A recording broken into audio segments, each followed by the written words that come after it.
E vamos agora para o nosso último tópico do módulo 3, módulo de coesão. Agora nós vamos falar sobre paralelismo semântico e paralelismo sintático. O que é paralelismo dentro do texto? Paralelismo tem a ver com a regularidade das estruturas. Quando uma estrutura desempenha a mesma função dentro do texto, é natural que ela venha de forma regular, que ela venha de forma simétrica, homogênea. Então, lê comigo o que vai aparecer aí agora. Um bom texto, de maneira geral, é marcado por frequentes estruturas paralelas, ou seja, construções regulares, correspondentes, tanto do ponto de vista sintático como do semântico. Não é uma coisa tão abstrata quanto parece à primeira vista. Você vai ver comigo, por exemplo, dentro deste exemplo. Olha só. Frase que poderia estar aí em qualquer um dos nossos posts, em qualquer lugar. Marketing digital é barato, útil, aumenta o público, eclético e dá resultado. Leia de novo isso comigo, olha só. Marketing digital é barato, útil, aumenta o público, eclético e dá resultado. Certamente você entendeu o que a pessoa quis dizer, não tenho a menor dúvida de que o coração da mensagem foi transmitido. Mas perceba como a estrutura não está a melhor de todas. Você olha e fala, mas parece que tem alguma coisa que está truncada nessa frase, alguma coisa está esquisita. É problema relativo a paralelismo. Veja comigo, você tem várias estruturas depois dos dois pontos e, teoricamente, todas elas estão complementando o que veio antes dos dois pontos. Então, olha só, marketing digital é barato. Funciona essa estrutura? Funciona. Marketing digital é útil, beleza? Marketing digital é aumento público, já não deu. Percebeu? Então isso, aumenta o público, não se liga com marketing digital é. Mesma coisa com a próxima parte, ó, dá resultado. Marketing digital é dar resultado. Percebeu? Então, essas duas últimas partes aí dessa frase não estão conversando com o começo da frase, porque aumenta o público e dá resultado não complementam o sentido de marketing digital é. Quais são as três palavras que realmente combinam com a expressão marketing digital é? Olha, marketing digital é útil, marketing digital é barato e marketing digital é eclético, porque são três adjetivos que complementam facilmente a estrutura marketing digital é. Então, para que nós corrijamos isso, nós temos que começar a criar aqui um olhar de lince para o paralelismo, que tem a ver justamente com a regularidade das estruturas. Como esses três adjetivos, barato, útil e eclético, complementam o começo da estrutura, nós podemos colocar isso tudo junto. Então, olha lá, uma possibilidade de reescrita. Olha, marketing digital é barato, útil e eclético. Ótimo, ponto. Terminou essa estrutura já, ela se completou muito bem. Aí você acrescenta uma outra ideia, olha lá. Além disso, aumenta o público e dá resultado. Aqui funcionou. Por que aumenta o público fica bem com dar resultado? Porque são duas estruturas verbais. Aumentar é um verbo, dar também é um verbo. Então, dar resultado e aumentar o público podem caminhar juntas porque são estruturas paralelas. Elas combinam em termos de construção, digamos assim. Então, em que consiste o paralelismo sintático? Consiste em sintaxe tem a ver com estrutura, tá? Interessante falar isso. Quando nós falamos em sintaxe, nós estamos falando de arranjo. É arranjo, é a disposição dos termos dentro da oração, a disposição dos termos dentro das frases, das estruturas. Então, nós estamos falando de um problema construtivo aqui. Essa frase se construiu de maneira problemática e aí nós fizemos essa reescrita para tirar esse problema. Outra possibilidade de reescrita seria assim, ó. Marketing digital é barato, útil e eclético. Ponto e vírgula, que nós vamos estudar lá no módulo 4, como empregar ponto e vírgula. Ponto e vírgula, aumenta o público e dá resultado. Aí aqui funciona. Porque a partir do momento em que eu coloco ponto e vírgula, o que veio depois não está subordinado, não está dependente da estrutura marketing digital é. Tudo bem? Então, quais são os termos que complementam marketing digital é? Barato, útil e eclético. Vou começar outra coisa agora, ainda relativa ao marketing digital, né? Aumenta o público e dá resultado. Tudo bem? Então, marketing digital, aumenta o público, marketing digital, dá resultado. Agora, vamos analisar essa segunda estrutura e você vai perceber um outro tipo de problema, porque esse que nós analisamos agora, por último, diz respeito a paralelismo sintático, que tem a ver com defeito na estrutura da frase. Mas essa frase que eu vou te mostrar agora não tem problema de estrutura, mas ela tem um problema de sentido. Olha lá, argentinos e trabalhadores foram prejudicados pelas políticas econômicas de Macri. Em termos de estrutura, nós temos zero problema, não tem nada acontecendo de errado aqui. Por quê? Porque argentino é uma característica, é um adjetivo que está sendo usado como substantivo, e trabalhadores também é um adjetivo que está sendo usado como substantivo. Então, em termos de estrutura, nota 10.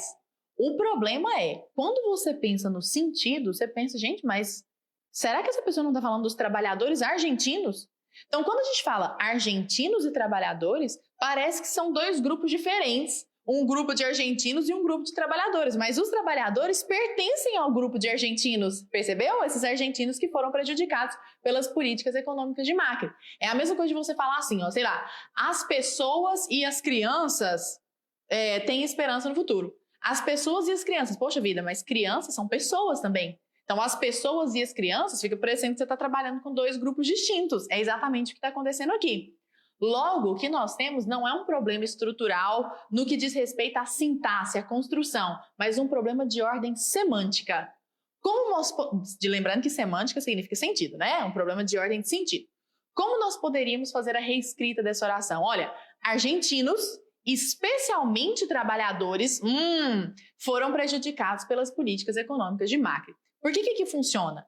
Você está falando, olha, nós temos um grupo chamado argentinos e eu quero especificar lá dentro quem mais sofreu com essas políticas econômicas foram os trabalhadores, mas eles estão lá dentro do grupo de argentinos, aqui ficou bom. Ou simplesmente uma reescrita mais simples ainda, né? O povo argentino foi prejudicado pelas políticas econômicas de Macri. Porque quando eu falo o povo argentino, evidentemente os trabalhadores estão lá dentro. Seria uma possibilidade de reescrita também, eliminando-se o paralelismo, o problema de paralelismo semântico neste caso. Olha, o melhor jeito para nós estudarmos paralelismos semântico e sintático é com exemplos. Então, é treinar o olho, treinar, para que você perceba quando esses desvios acontecem. Geralmente, quando você lê um texto truncado, um texto atropelado, geralmente ele tem problema de paralelismo. É impressionante. Por isso que nosso olho tem que estar muito bem treinado para achar esses problemas estruturais. Então, bora para a prática já. A teoria é tão simples que já acabou. Agora nós vamos para a prática identificar esses problemas. Olha só. Minha mãe não apenas era assistente social. Além disso, auxiliava na cozinha de um hotel. Veja só, você já estudou os conectivos de adição. E você se lembra que o não só vem acompanhado de um outro pedacinho de locução. É o não só, mas também. Ou então não só, como também. Ou não apenas, mas também. Ou não apenas, como também. Fato é, o não só não vem sozinho. É não só, mas também. O que essa pessoa fez? Quebrou o paralelismo da estrutura. E fez, minha mãe não só, não apenas no caso, não apenas era assistente social, além disso, o não só não faz paralelismo com o além disso, ele faz com o mas também. Fazendo a reescrita, então, olha, minha mãe não apenas era assistente social, vírgula, mas também auxiliar de cozinha em um hotel. Então, ela não só era uma coisa, mas também era outra coisa. Não só, mas também resolvemos o problema estrutural de paralelismo sintático. Minhas atividades físicas favoritas são natação, balé e fazer musculação. Olha, seu olho já deu já tá espertinho já. Olha, minhas atividades favoritas são natação, balé e fazer musculação. Poxa vida, são 3 atividades. Natação é um substantivo, balé é um substantivo, fazer musculação, fazer é verbo. Então tira o fazer daí. Olha só, muito mais fácil. Minhas atividades físicas favoritas são natação, balé e musculação. Substantivo, substantivo, substantivo. Muito melhor, tirei o verbo, tirei essa quebra de paralelismo estrutural, quebra de paralelismo sintático. Bora fazer mais 237 exemplos. Olha, existe uma enorme diferença entre candidatos e vagas disponíveis no mercado. Aqui é tão sutil, mas aqui é tão sutil. Olha só, o que você está falando é que existe uma diferença entre os candidatos, que são pessoas, e as vagas disponíveis. Cara, pessoa é de uma natureza. Vaga é de uma natureza completamente diferente. Como que eu vou comparar pessoa com vaga? São coisas incomparáveis. O que você está comparando, na verdade, é a quantidade, é o número de pessoas com o número, com a quantidade de vagas. Aí sim são coisas comparáveis. Você compara pessoa com pessoa, número com número. Não tem como comparar vaga com pessoa. Nossa, essa pessoa é tão diferente dessa vaga. Não faz sentido essa comparação. São coisas incomparáveis. Então, olha como é sutil a reescrita, mas é aquele negócio, sutil, pero não útil, porque vai consertar todo o nosso problema. Olha lá. Existe uma enorme diferença entre a quantidade de candidatos e a de vagas disponíveis no mercado. Importante isso aqui, ó. A quantidade de candidatos e a de. Tá vendo esse a de? A palavra quantidade está elíptica aí no meio. Então, fazendo a correção, olha só, uma mudança sutil, mas não tão sutil, né? Na verdade, ela vai consertar esse problema. Olha, existe uma enorme diferença entre a quantidade de candidatos e a de vagas disponíveis no mercado. E aqui este a e a de, tá vendo? Este a, ele está substituindo a palavra quantidade. A palavra quantidade está logicamente dedutível aí. Olha lá, ó. Existe uma enorme diferença entre a quantidade de candidatos e a quantidade de vagas disponíveis no mercado. Aí sim são coisas comparáveis. Quantidade com quantidade. Quantidade de vagas, quantidade de candidatos. Mais uma frase. A força mental dos pais precisa ser maior que os filhos, para que os primeiros consigam educar os segundos. Aqui tem até um mecanismo de coesão de uso dos numerais, né? Para que os primeiros, ou seja, os pais, consigam educar os segundos, ou seja, os filhos. Mas o problema está lá no começo. Olha só, a força mental dos pais precisa ser maior que os filhos. Pensa comigo, você está comparando força mental com filhos. Como você compara força com criança? São coisas incomparáveis. O que você compara é força com força. Então, resolvendo esse problema, olha, a força mental dos pais precisa ser maior do que a dos filhos, ou seja, do que a força mental dos filhos. Percebeu? Aí sim, a força mental dos pais precisa ser maior do que a força mental dos filhos, ou simplesmente precisa ser maior do que a dos filhos, e aí a gente consegue subentender essa palavra força, né? Essa expressão força mental aí no meio. Então, que tipo de problema existe nessa oração? É um problema de ordem semântica. Você está comparando força com criança, força com filho. São coisas incomparáveis. Então, ao fazer essa substituição, essa reorganização, nós estamos comparando força com força. Próximo exemplo. É plenamente possível exercitar-se todos os dias, seja na academia ou em parques. Aqui, se você for esperto, você sabe exatamente o que aconteceu.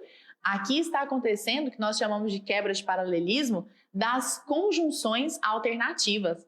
Lembra que eu te falei que o seja sempre vem de parzinho, que sou gêmea siamesa? Aqui a pessoa usou o seja ou, ficou com medo de repetir o seja, achou que isso era errado, né? E trocou por ou. Mas não, olha lá, fazendo a reescrita, obedecendo ali o fato de que as conjunções alternativas sempre vêm juntinhas, né? De maneira repetida. Então, olha, é plenamente possível exercitar-se todos os dias, seja na academia, seja em parques. Então é seja, seja, nada de seja ou, porque senão nós quebramos a estrutura, o paralelismo sintático. Próximo exemplo. Com suas atitudes desonestas, conseguiu manchar a reputação do inimigo e ainda seus próprios irmãos foram condenados injustamente. Olha que salada, que bagunça que virou essa construção, que virou esse período. Por quê? Nós estamos trabalhando com a conjunção e a conjunção é o que a gente chama de conjunção coordenativa. Ela trabalha com dois elementos que têm a mesma natureza. Então, eu falo, sei lá, lembra aquele exemplo da musculação? Faço natação, balé e faço musculação. Olha, as minhas atividades favoritas são natação, balé e fazer musculação. Esta conjunção e, natação, balé e, liga elementos de mesma natureza. Por isso que tem que ser natação, balé e musculação, porque aí são três substantivos, três elementos de mesma natureza. É exatamente a mesma coisa, o mesmo raciocínio aqui. Esta conjunção e está ligando coisas diferentes. Olha lá, com suas atitudes desonestas, conseguiu manchar a reputação do inimigo e do amigo. Conseguiu manchar a reputação do inimigo e dos pais. Conseguiu manchar a reputação do inimigo e de seu irmão, por exemplo, né? Você poderia trabalhar com pessoa a pessoa. Mas não, a pessoa preferiu colocar conseguiu manchar a reputação do inimigo e ainda seus próprios irmãos foram condenados injustamente. Virou uma bagunça. Olha a possibilidade reescrita, como a frase fica mais fluida, fica infinitamente mais fluida. Mexer no paralelismo, cuidar do paralelismo, tem muito a ver com a fluidez do texto. Então, olha lá. Com suas atitudes desonestas, conseguiu manchar a reputação do inimigo e ocasionar a condenação injusta de seus próprios irmãos. Olha só, ele conseguiu duas coisas: manchar a reputação do inimigo, ocasionar a condenação injusta de seus próprios irmãos. Verbo, verbo. Ah, sim, aqui nós resolvemos o problema de paralelismo sintático, né? A estrutura estava problemática, não está mais. Mais um. Sabendo usar as ferramentas adequadas, seu salário pode ser maior que um juiz. Criatura, e por acaso salário é maior que pessoa? Nossa, meu salário é maior que você. Tem como eu comparar o meu salário com uma pessoa? Então, salário se compara com salário. Pessoa se compara com pessoa. Então, não tem como eu falar que meu salário é maior que o juiz. Como que eu vou medir isso? Medir meu salário, medir o juiz? Que coisa maluca. Então, como nós podemos resolver esse problema semântico, né? De ordem de sentido, porque está muito maluco, isso é impossível. Sabendo usar as ferramentas adequadas, seu salário pode ser maior que o de um juiz, ou seja, pode ser maior que o salário de um juiz. Para evitar a repetição da palavra salário, a gente deixa só o pronome o. Então, pode ser maior que o salário, a palavra está aí dentro do o, que o de um juiz. Tudo bem? Aí sim, estou comparando o salário que você pode ganhar com o salário de um juiz. É uma comparação possível. Seleção brasileira enfrentará a Alemanha na semifinal. Se você já sacou o raciocínio do paralelismo, você vai olhar para isso aqui e achar balela, né? Achar simples. Olha só. Seleção brasileira enfrentará a Alemanha. Seleção é uma coisa. É um time de futebol. Quando eu penso em seleção, eu penso nos jogadores ali. A Alemanha é um país. Como que uma seleção enfrenta um país?